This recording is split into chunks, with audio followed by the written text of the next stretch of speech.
guys, it's Chantel from Wildberry Quilting, and today we're working on our second Barnstar block, which is this one right here.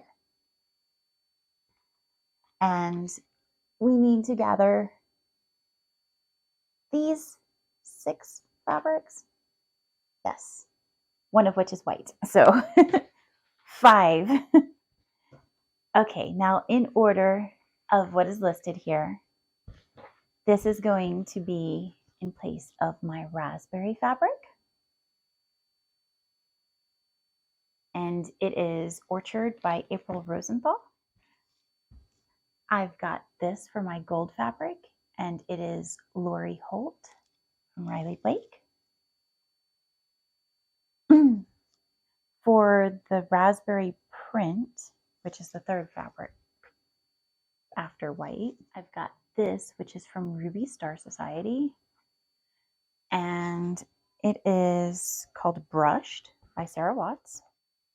And instead of the white fabric with raspberry floral, I'm actually going to replace that with this one. I just think that'll go together very well. And in the original block, I kind of felt like that floral just kind of disappeared into the white background. And I would like mine to stand out a little bit more than that.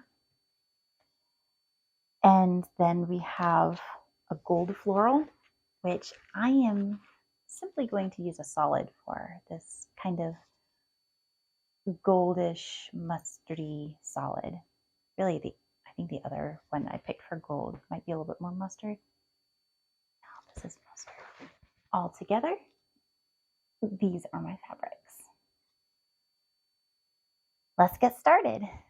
All right, guys, so this is the Barnstar sampler quilt, and we are doing block 2, which is called the Christmas Star of the Barnstar sampler quilt. And we're starting that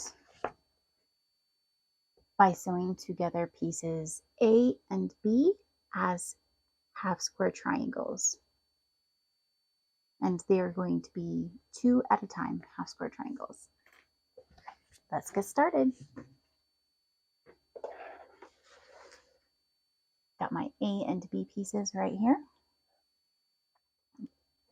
Doing these little half square triangles goes so much faster when you have one of these Lori Holt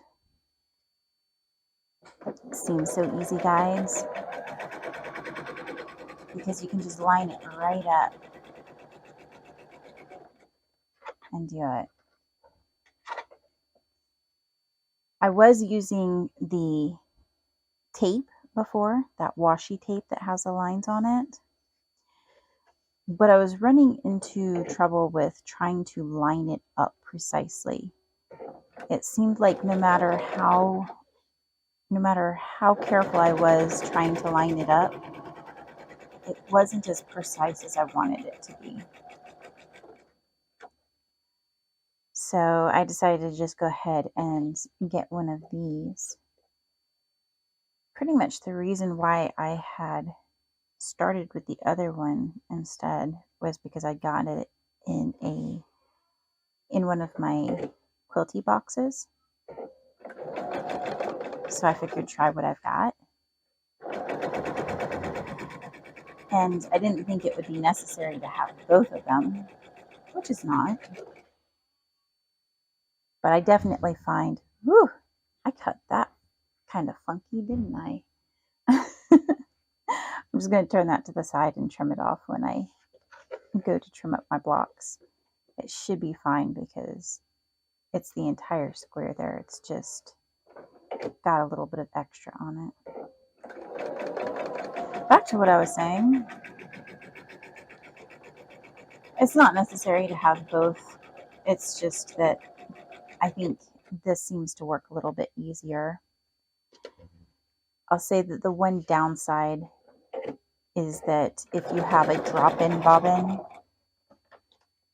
then you have to remove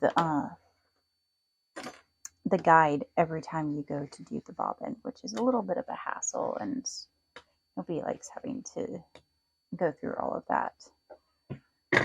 But it is what it is, and the trade-off saves more time than what it takes. So, oops, I almost did that wrong. Need to do it like this. I get talking and then I end up messing things up.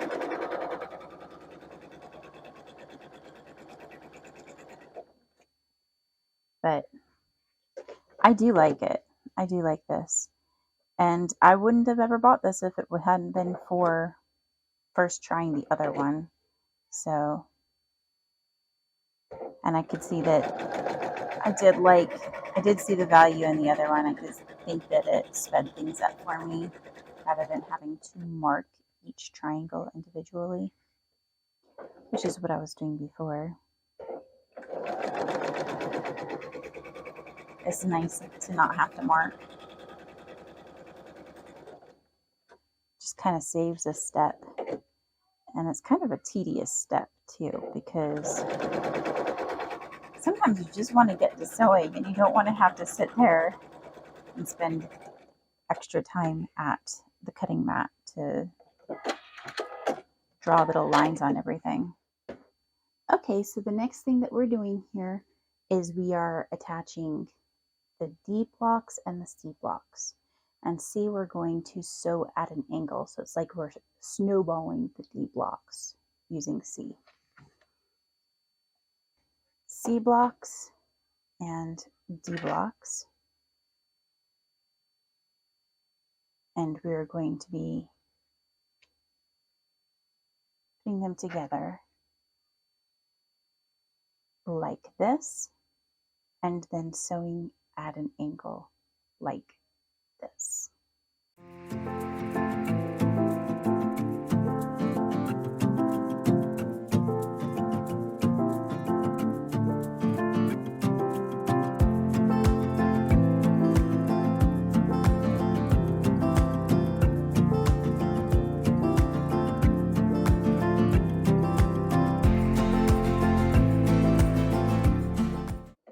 So if any of you are sewing along with me and you would like to send me pictures of your blocks, I will include those in the videos.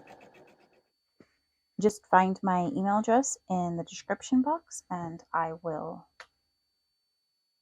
send them all over to me. All right, so now we have our E and F blocks that we are going to be sewing very similar to the C and D. It's just the reverse diagonal. So C and D we're sewing across this way, and E and F we're going to be sewing across this way. So just to show you that on the fabric, I've got F and E, and we're going to be taking our F and placing our E over the top, and then we are going to be sewing here to there.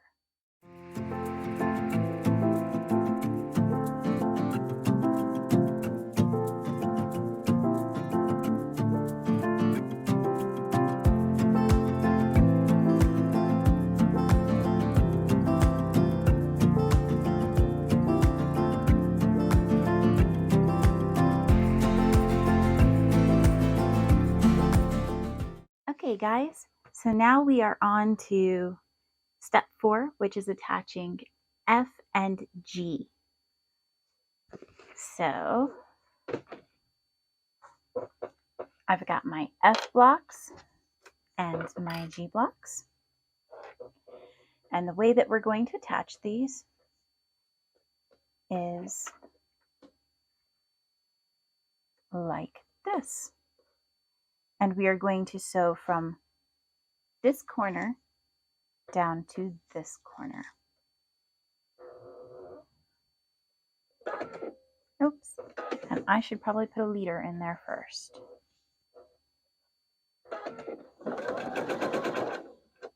Just to prevent nesting and any possibility of fabrics getting sucked down into the machine. Those are not things that we like to have happen. So I think I'm actually going to maybe turn this around because I can't see where the end of my white is on this side. So if I turn it this way, I should be able to see where my color fabric ends, because I can see through the white, but I can't see through the color fabric. That should give me the same effect.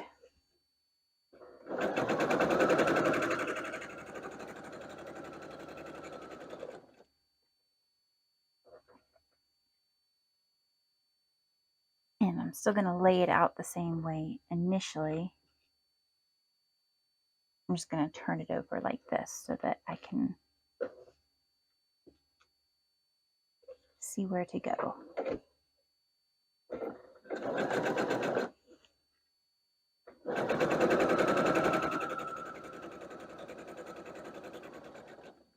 Now that I know I'm going right, I think I'm going to switch these around the opposite way. Just make it easier on myself so that I can reduce a step. Now remember, if you're planning to do the full quilt, it does state that you need to do 2 of this block. So I have doubled all of the amounts that I was supposed to cut. And I am sewing twice so that I'll be able to do 2 of these blocks.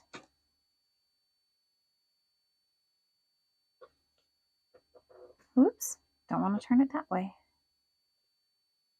Oh, what have I done? There I go, turning it around. So then I wouldn't have been able to see where where it ended. Wait a second, what am I doing now? What am I doing? That's it, I'm supposed to do it like this. It's easy to get discombobulated.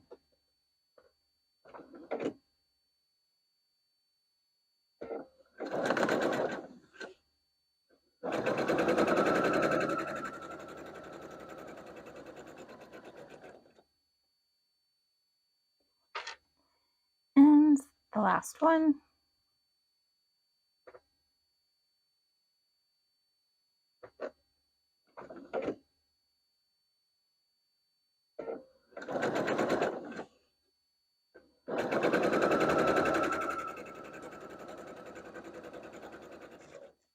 Okay, so now we're joining C blocks with our half square triangles that we made.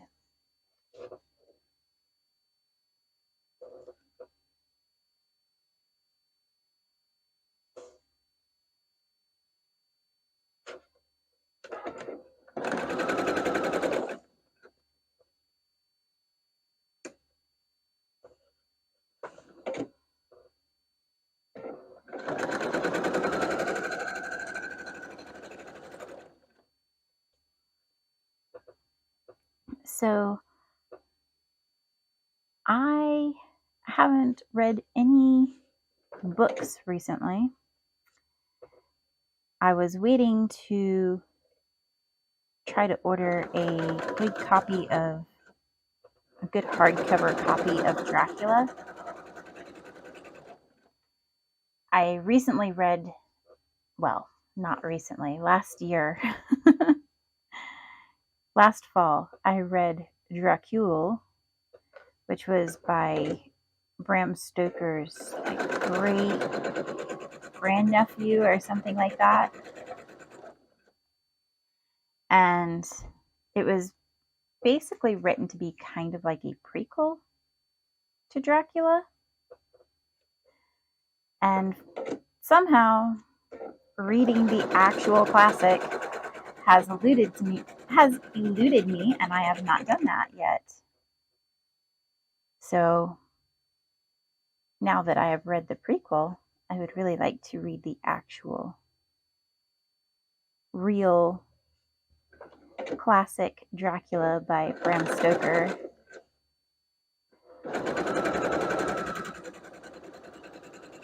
Have you guys read any good books lately?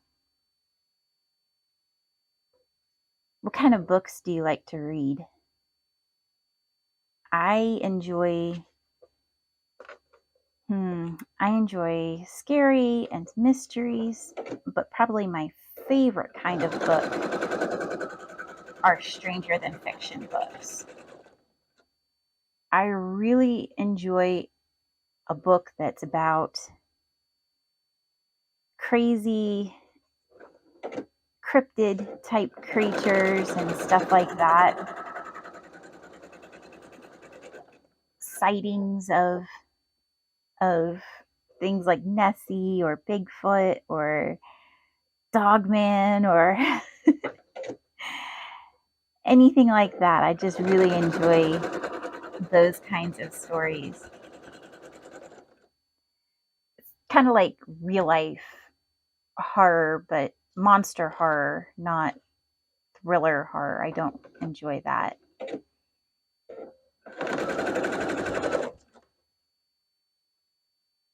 All right, next up. All right, guys.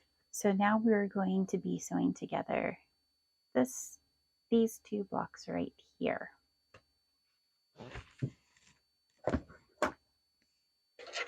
Which you can see here. And I am going to, I guess it doesn't matter which way I turn them. So I will turn them this way.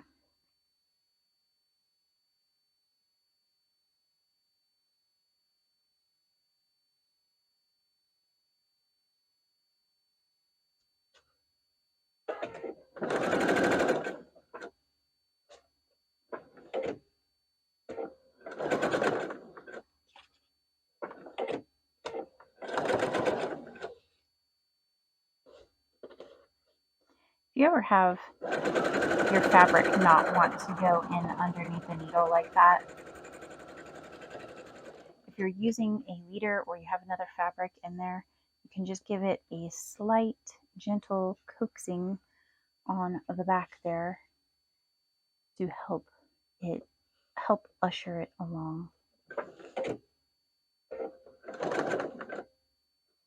See, it's happening because that's right on that diagonal seam.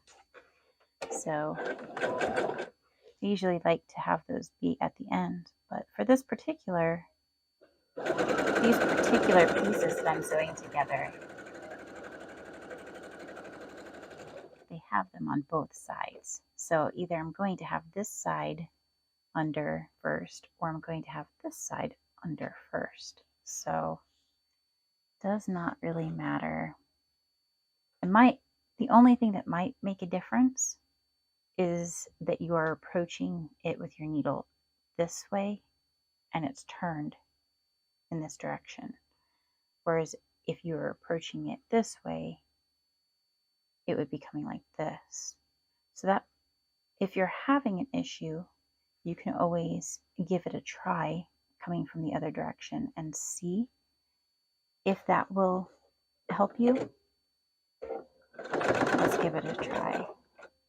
Still seeing that same issue, so I don't think it's going to help one way or another on this block for me personally. But by all means, test it out if you are seeing that happen and see if one way works better than the other for you. I'm going to continue to sew them the first way because then all of my seams are at least going in the same direction that they are passing over my feed dogs. So that makes things a little bit easier.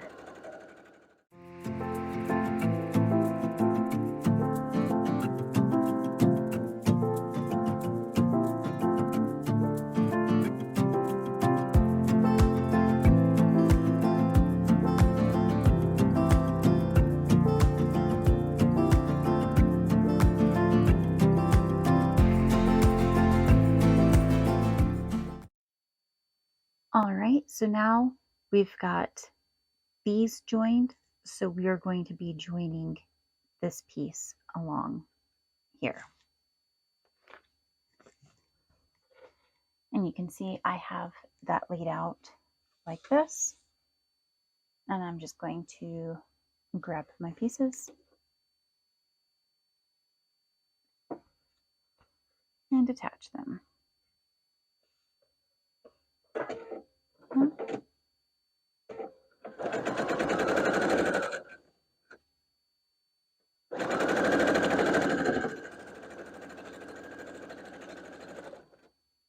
One thing that I will warn you about the blocks in this book is it seems that they do not really believe in giving you enough extra space to trim them off.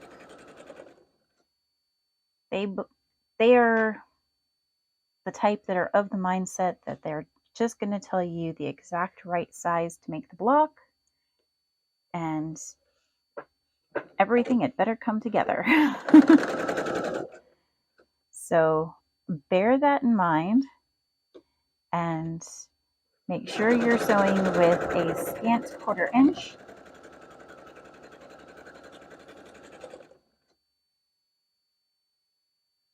Because you might run into trouble if you don't.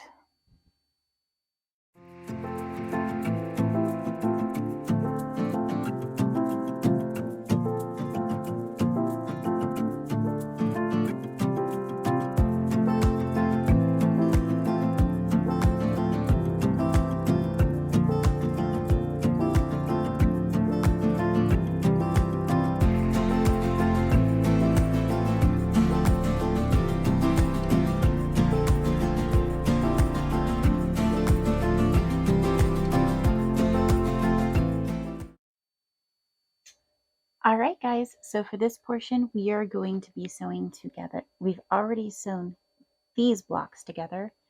Now we're going to be joining this block right here up to these 3, which are already attached. And that's going to look like these,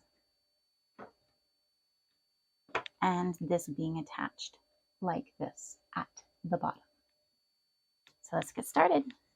I had to take a little bit of a break between the filming of this part of the video and what you just saw a few seconds ago. And I don't really remember what I was talking about, or if I was talking about something at all. So forgive me if I've stopped talking right in the middle of a train of thought, because for me, it's been a few days. Time has gotten away from me, and I did not get right back to this right away like I would have liked. But we're here now, and we're getting it done. Sometimes that happens, right?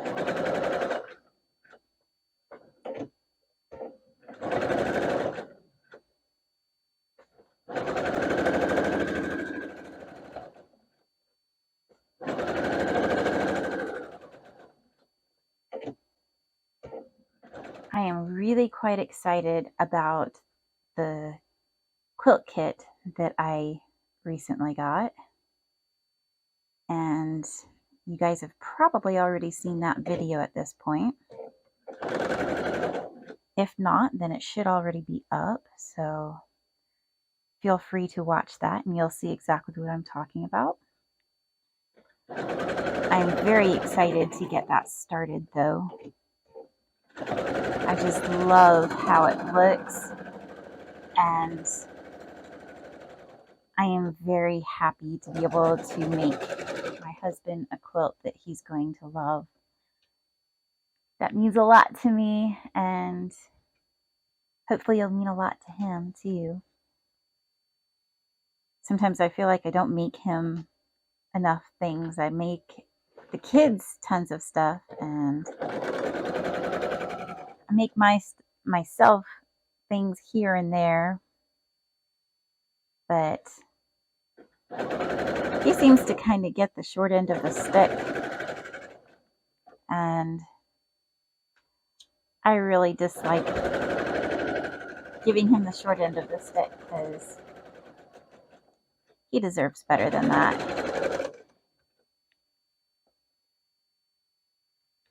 Which is also why I like to give him the best and really spend my time making something extra nice for him and picking out just the right project for him.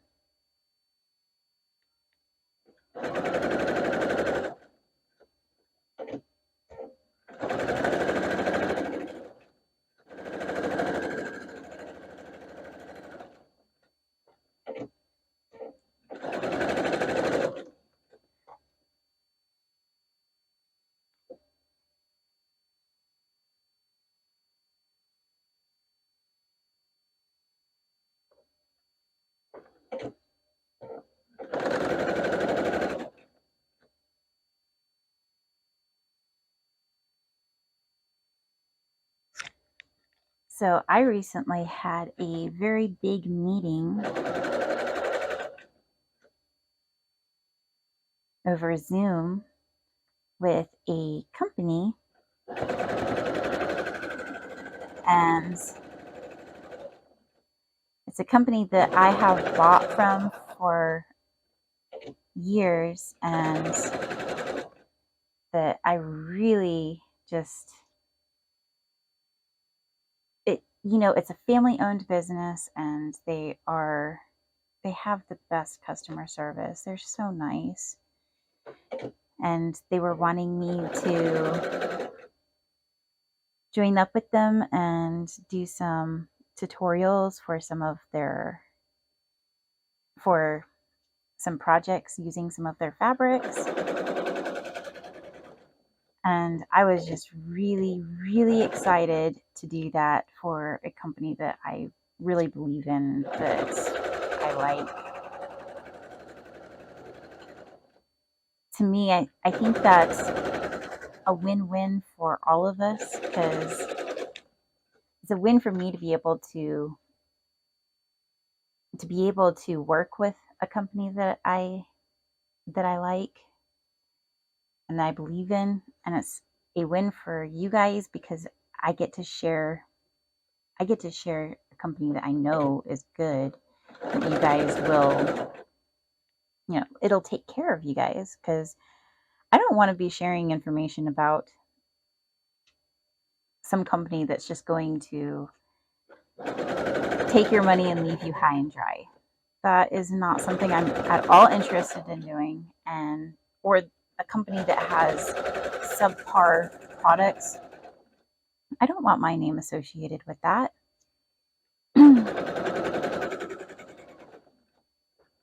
And I feel like this is someplace that if you're looking for this type of product, it's the best place you can actually get it from. So, and then of course it's a win for them because they actually have, marketing. Of course you want somebody to talk about your products, right? I just feel like it's all around good. And that's the best kind of way to be, right? All around good.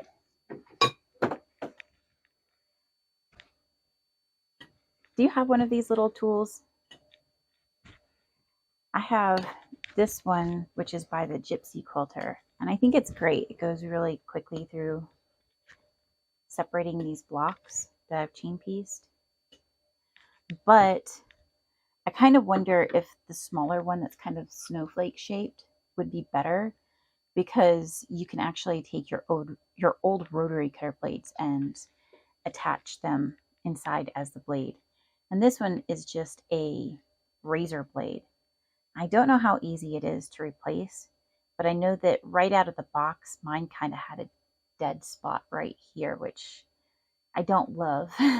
It kind of makes it difficult sometimes, and if I'm going along and I have it turned in the wrong direction, then I always hit that one dead spot. So whereas if it were the rotary cutter one that you just replace the rotary cutter blade, you can just pick it up and turn it. So I feel like you get a lot more life out of the blades on that. If you have one, or if you have both of them, let me know in the description or in the comments. Let me know what works better for you and if it's worth trading up for the other one. I'd appreciate that. All right, guys. So now we are sewing together I and these H blocks. Basically, we're going to be snowballing I with the H blocks.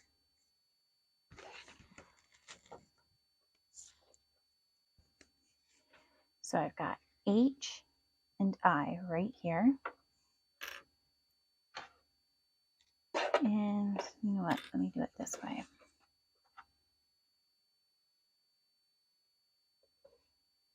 Which basically means we're going to place our fabric like this and then sew at a diagonal like this.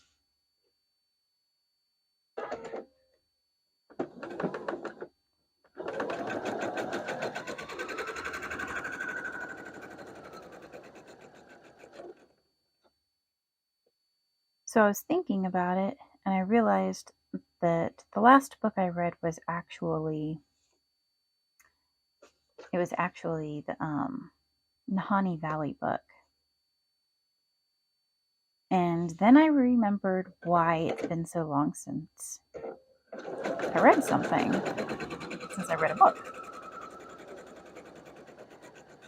It's because while that was a very good book, I felt like it gave me a reading stutter. Every time I read a sentence, I had to go back and read it over again.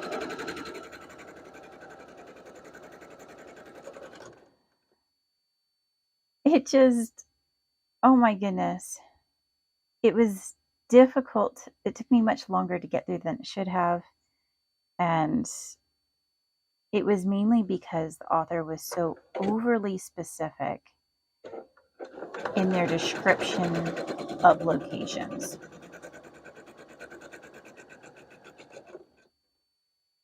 Which made it very confusing to read, because then it's like I would get stuck on reading a certain portion and trying to understand what they were meaning. And I think I would have personally done much better if they would have just included a map, and then I could just reference the map for wherever the event was supposed to be taking place. But some people probably like that. Some people probably enjoy very specific, overly specific details in their reading.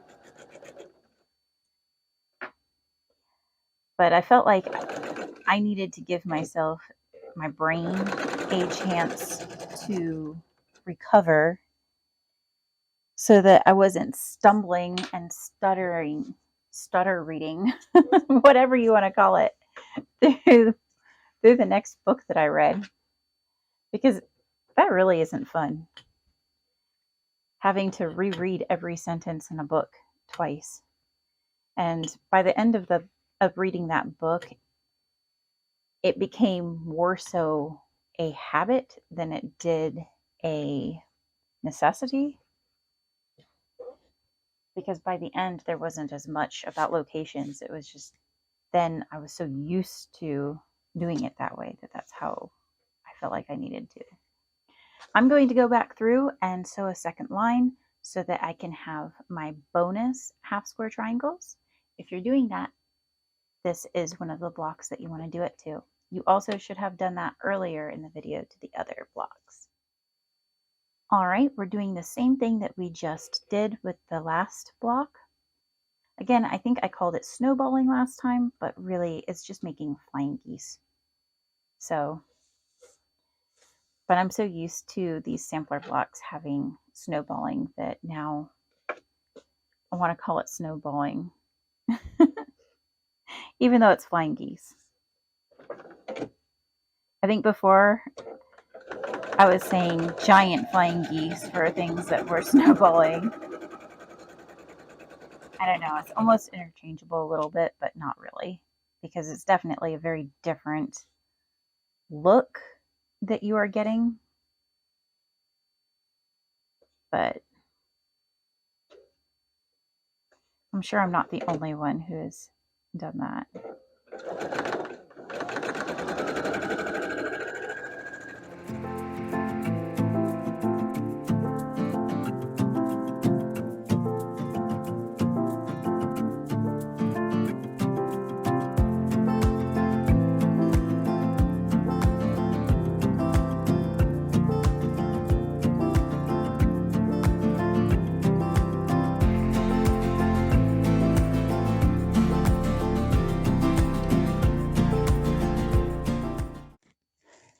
All right, now we have the remainder of our F blocks and our L blocks. And again, we are going to be making half square triangles with this. Not half square triangles, flying geese. First, I'm saying snowballing, then I'm saying half square triangles. Goodness gracious. Hope I get it right by the end of this video.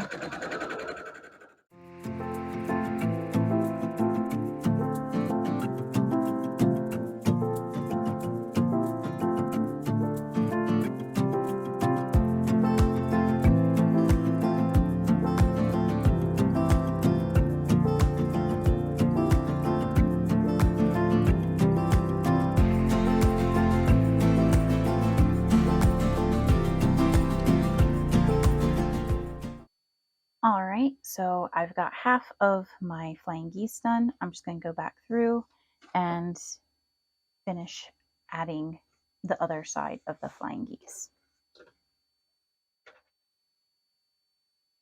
So tonight is our movie night, and I am so looking forward to it. Make popcorn and have pizza. Our movie night is also pizza night. And while pizza is not my favorite food, I do like not having to cook.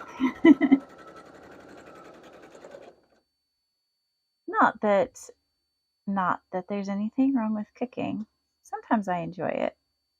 But I also enjoy getting to not have to worry about doing it one night a week. So I am looking forward to movie and pizza night. And I think the thing I am most looking forward to is that popcorn. Oh my goodness. We make the air popcorn. We've got an air popper. And oh, that thing just makes the best popcorn. It is so good.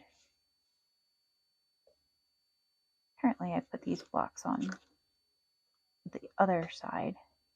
Must have been when I flipped them earlier. To test going at it from the other direction. No problem. They'll all be flying geese in the end.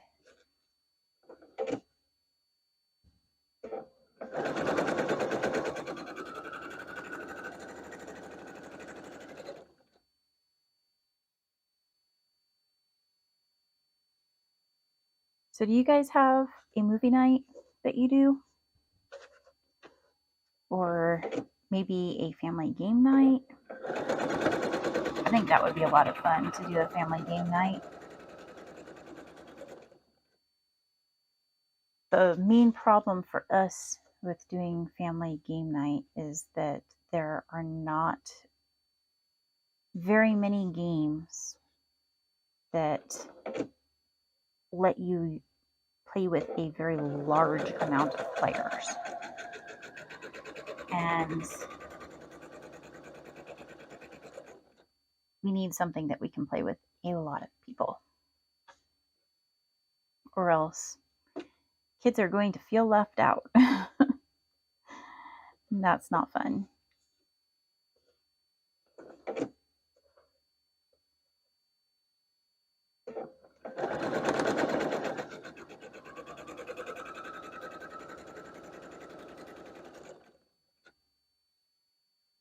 Yeah, that popcorn recipe though, because it's not just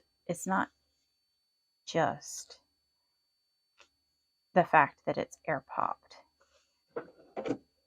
I also add nutritional yeast to it, which is basically just a healthy way of adding kind of a cheesy flavor. And it also doesn't have all of the gooiness that the cheese has. It's more powdery. Think more so the kind of cheesy popcorn that you would buy from the store, where it has a powdery kind of a seasoning to it, and that's what gives it its flavor. It's sort of like that, except for it's actually good for you. So it doesn't taste like it's good for you. It tastes awesome. Oh, and of course, lots of butter, because you need lots of butter and a little pinch of salt. Oh my gosh, I am so ready for popcorn. I could just skip the pizza and go straight to popcorn. Man, I must have cut this yellow a little bit short or something. No big deal. I'm sure I'll get it to work out in the end.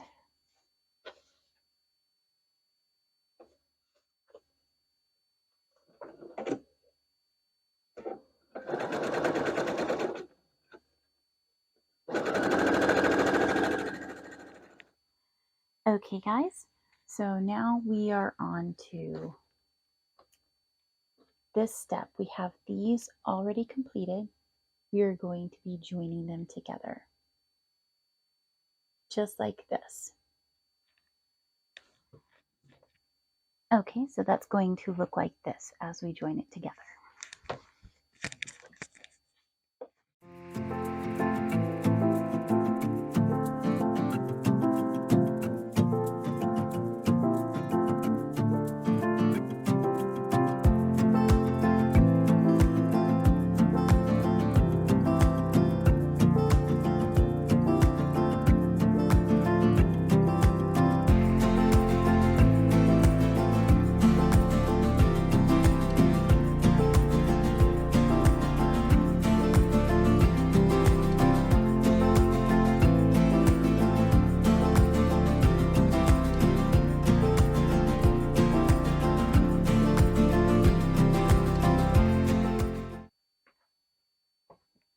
Okay, so the next step here is that we are going to be joining these blocks and making rows. We are also going to be joining some of these flying geese blocks with M and making rows out of that as well. And then this is just the inverse of this one up here. All right, so let's get started.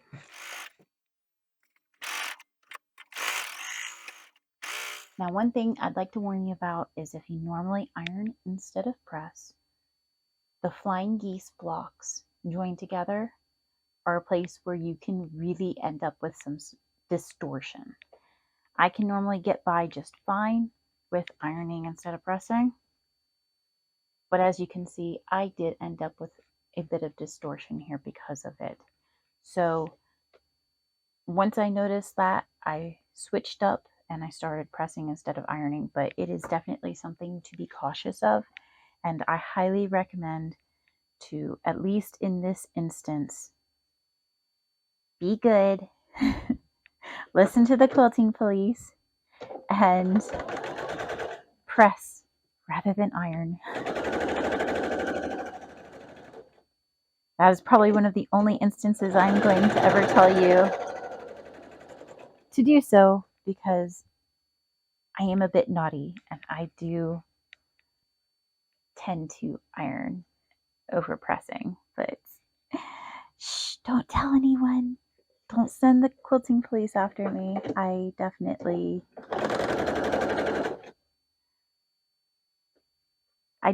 know better, but for me it's usually fine because I don't think I'm very aggressive with my ironing, so it doesn't really usually cause a problem with distortion, but it does when you have a whole line of flying geese you are sewing together.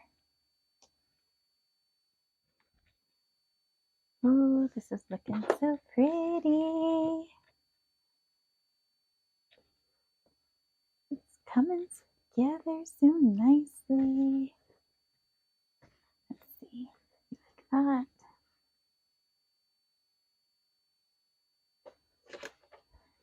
So let's iron it from the, or let's sew it from this side.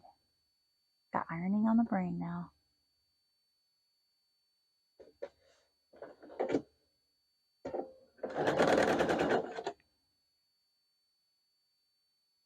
Goodness gracious, don't look at the back of this block because it is a hot mess. Got pieces trying to go their own way. Tried to turn on me after they'd already been told which way to stay. We're just gonna ignore all that. Pretend we don't see it. Nobody looks at the inside of the quilt anyways.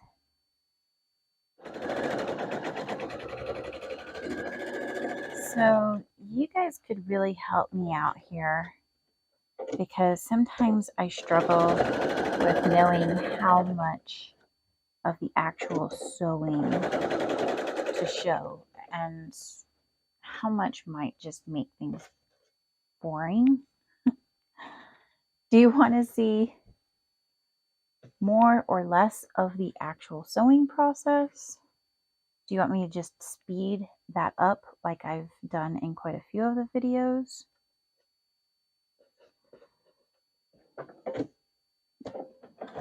I just am not sure what other people want to see as far as that goes. So if you could let me know your preferences, I will take into account what everybody says. Might result in the video being much longer. You might get to watch an hour of me sewing as opposed to, 15 or 20 minutes to finish the block. But I'm okay with that. If that's what you guys want, I will happily do that.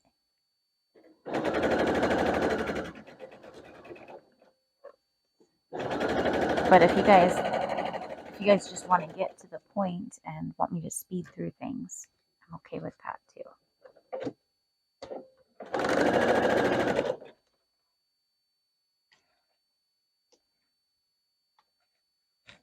Alright, so these are all sewn into strips now. So now we're just going to be taking each of these strips and joining them together. And then we're going to have our finished blocks.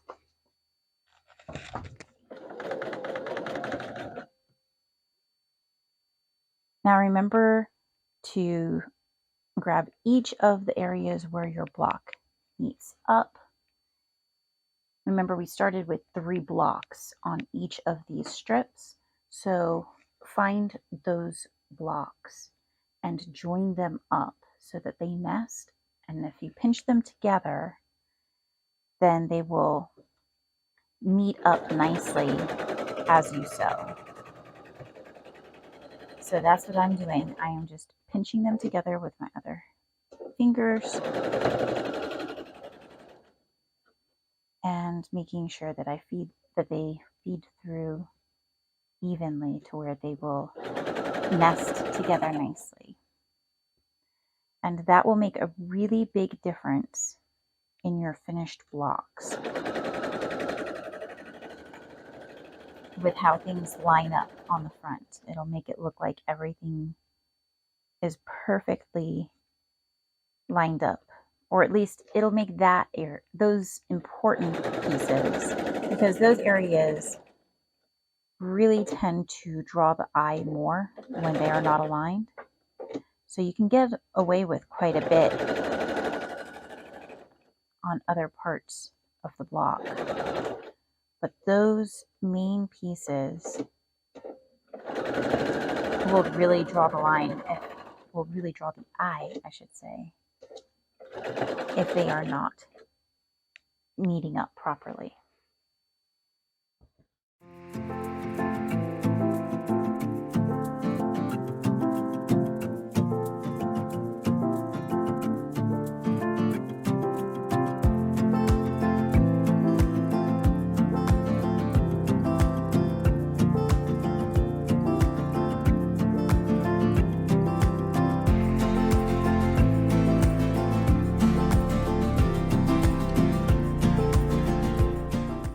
All right, guys. So here's the reveal for the finished Barnstar block of block 2. Yay! So this is the second one that we've done, and next month there will be more. So keep an eye out. I'll see you then. Please remember to like and subscribe. Bye!